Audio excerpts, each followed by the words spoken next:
Hello, everyone. This is Miss Washington.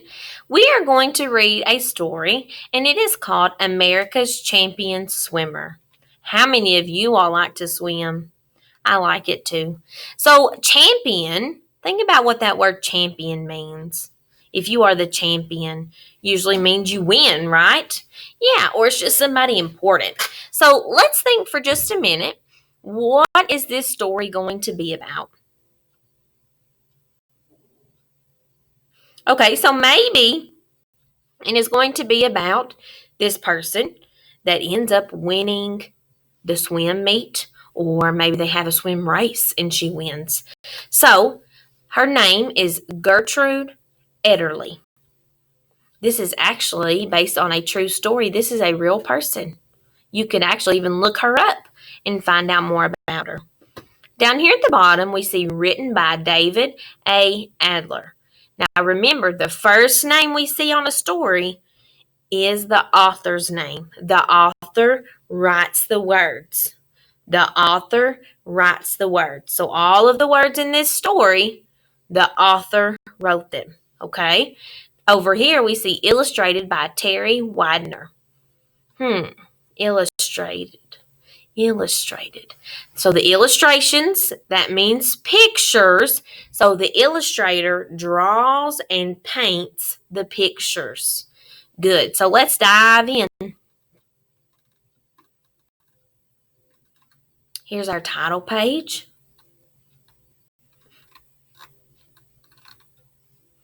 Our copyright page. Now, this is called the dedication page, and she's dedicating the story. It says, "For Mom, a real champion." And for Kate, Kelly, and girls everywhere, dream big and believe in yourself. So let's read this story together. Take a look at your picture. In 1906, so a long time ago, women were kept out of many clubs and restaurants. In most states, they were not allowed to vote. Many people felt a woman's place was in the home. But Gertrude Ederle's place was in the water. Gertrude Ederle was born on October 23rd, 1906. So that's actually her birthday's coming up. She was the third of 6 children and was raised in New York City, where she lived in an apartment next to her father's butcher shop. Her family called her Gertie. Most everyone else called her Trudy. So this sign back here says men only. So a long time ago, sometimes women weren't treated very fair. So men got to do more things than women. So it wasn't very fair for them. They wanted to do certain things, but they weren't allowed to.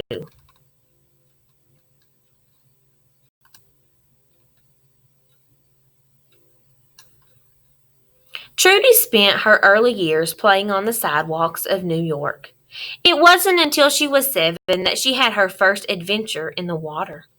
While visiting her grandmother in Germany, Trudy fell into a pond and nearly drowned. Oh, that would make me scared. After that near disaster, Trudy's father was determined to teach her to swim. For her first lesson, he tied one end of a rope to Trudy's waist and held on to the other end. He put Trudy into a river and told her to paddle like a dog. So sometimes when we're in the water, we might call it doggy paddling. Trudy mastered the dog paddle. She joined her older sister Margaret and the other children in the water and copied their strokes. Soon, Trudy swam better than any of them. So take a look. Let me move this. So look at the dad. He's determined to help her swim.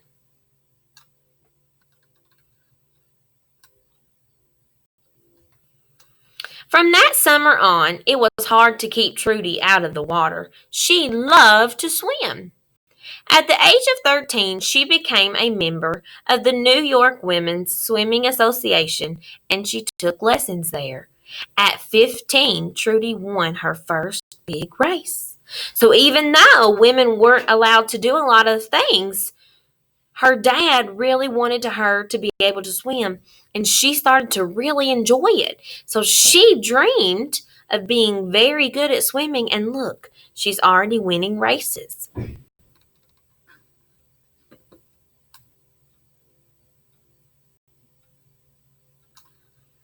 Wow, take a look at this picture.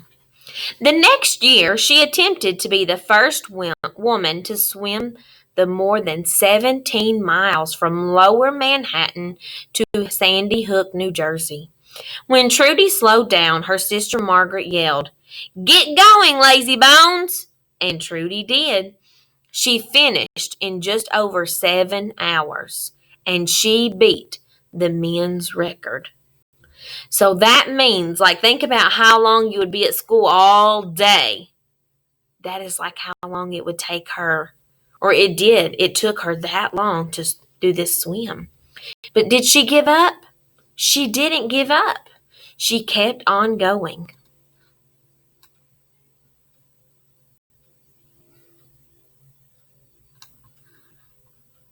People were beginning to notice Gertrude Ederle. Newspapers described her as courageous, determined, modest, and poised. They called her the most perfect swimmer. Trudy's mother said she was just a plain home girl. In 1924, this plain home girl was good enough to make the U.S. Olympic team. Trudy won 3 medals at the Games in Paris. Her team won more points than all the other countries' swimming teams combined. So that means they did really, really well. So the U.S. Olympic team, if you've ever been watching the TV and you notice all these people doing races and things against each other, so you might have to ask your parents if you all have ever watched the Olympics before. So back in 1924, Gertrude was a part of the Olympic team for the United States, and they ended up winning. She won 3 medals, and her team won 2. So take a look at your picture. All right, let's keep going. I wonder who that is talking to her. Let's find out. By 1925, Trudy had set 29 U.S., which means United States, and world records. She was determined to take on the ultimate challenge, the English Channel. So that's a body of water. Many had tried to swim the more than 20-mile wide body of cold, rough water that separates England from France. But only 5 men, no women, had ever made it all the way across. Many people were sure Trudy couldn't do it. A newspaper editorial declared that Trudy wouldn't make it and that women must admit they would remain forever the weaker sex, which means they were weaker than males. But is that always true? No. So let's see. Do you think she is going to win and be able to do it? Will she be the first woman?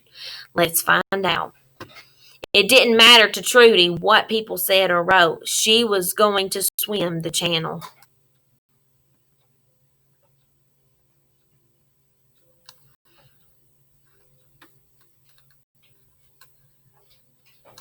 Early in the morning on August 18th, 1925, Trudy stepped into the water at Cape Grisnez, France, the starting point for the swim. For almost 9 hours, she fought the strong current. Then, when Trudy had less than 7 miles to go, her trainer thought she had swallowed too much water and pulled her, crying, from the sea. Trudy did not give up her dream. She found a new trainer, and a year later, on Friday, August 6th, 1926, she was ready to try again. So look at your picture. So she got up and she was ready to go try to swim. And she wanted to be the first woman. So look at the waves. So it was tough on her and it was cold. So they thought her trainer, this is her trainer, thought she had swallowed too much water. So he didn't think she was safe. So he pulled her out. So of course she was upset because she wanted to be the first woman. But as we just read, She was ready to go again. So remember, she's not giving up. Oh, I'm sorry, my computer's not working right for me. Let me try to get it to go back up there.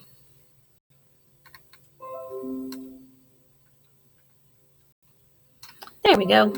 Okay. Trudy wore a red bathing cap and a two-piece bathing suit and goggles that she and her sister Margaret had designed. To protect her from the icy cold water, Margaret coated Trudy with linoleum and heavy grease. The greasing took a long time, too long for Trudy. For heaven's sake, she complained, let's get started. So look at her. She's happy and she's excited. Finally, at a little past 7 in the morning, she stepped into the water. Gee, but it's cold, Trudy said.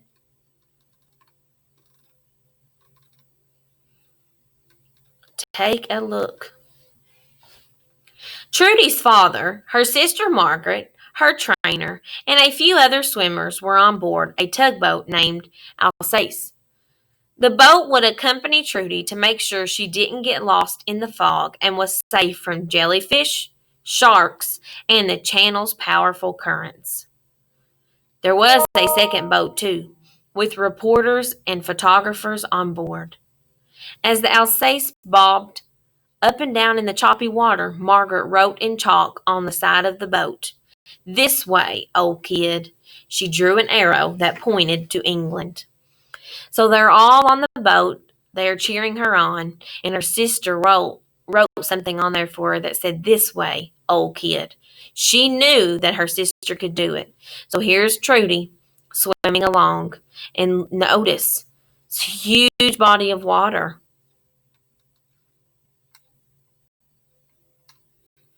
To entertain Trudy, Margaret and some of the others sang American songs, including The Star Spangled Banner and East Side, West Side. Trudy said the songs kept her brain and spirit good. At first, the sea was calm. Trudy swam so fast that her trainer was afraid she would tire herself out. He ordered her to slow down. Trudy refused, which means she said, "Oh, no, I got this." At about 10:30 in the morning, Trudy had her first meal. She floated on her back and ate chicken and drank beef broth. A while later, she ate chocolate and chewed on sugar cubes. Then she swam on. Can you imagine eating a chicken leg in the water? That just seems too silly. But remember, she can't get out. She has to keep going, but she also has to eat to refuel her body. Let's keep going. Look at her now. The sea doesn't look as calm. At about 1:30 in the afternoon, it started to rain. A strong wind stirred the water. For a while, Trudy would swim forward a few feet, only to be pulled back twice as far, which means she would go up a little ways and then would pull her back because it was so strong.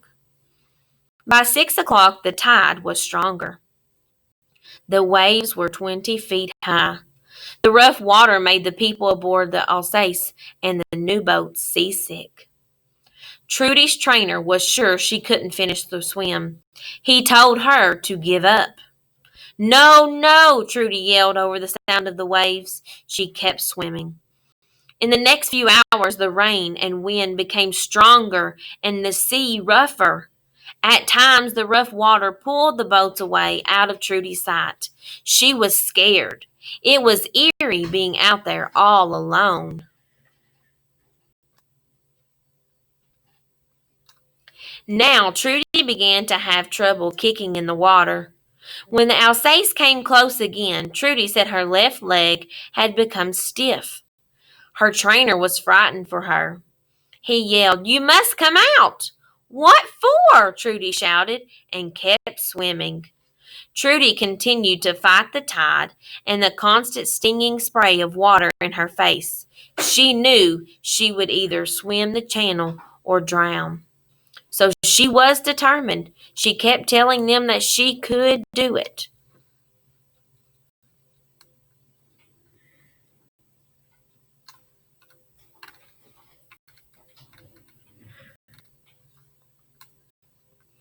As Trudy neared Kingsdown on the coast of England, she saw thousands of people gathered to greet her. They lit flares to guide her to shore. At about 9:40 at night, after more than 14 hours in the water, Trudy's feet touched land. Hundreds of people fully dressed waded into the water to greet her.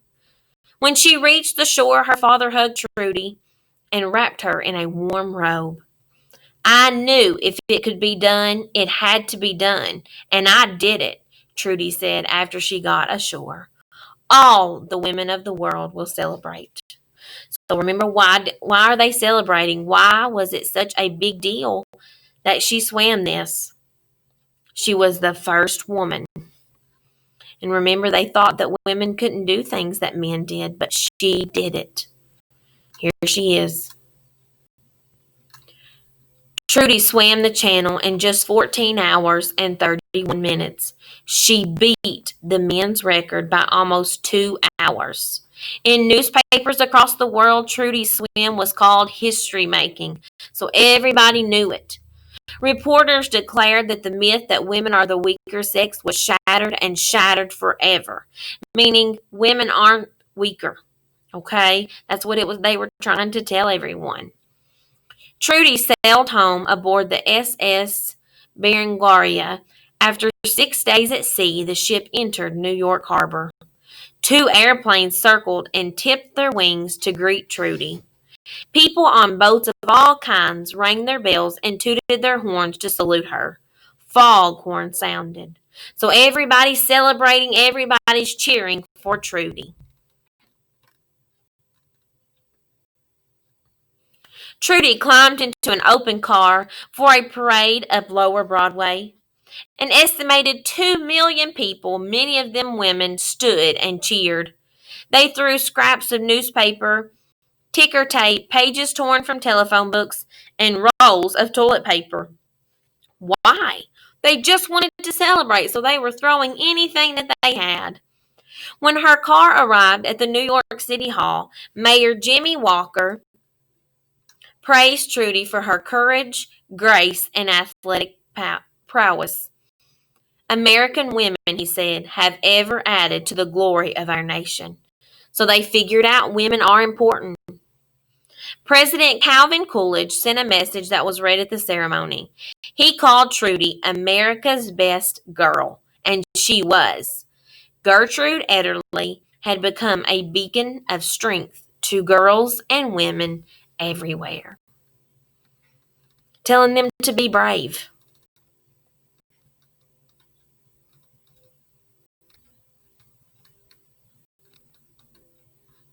So she did it.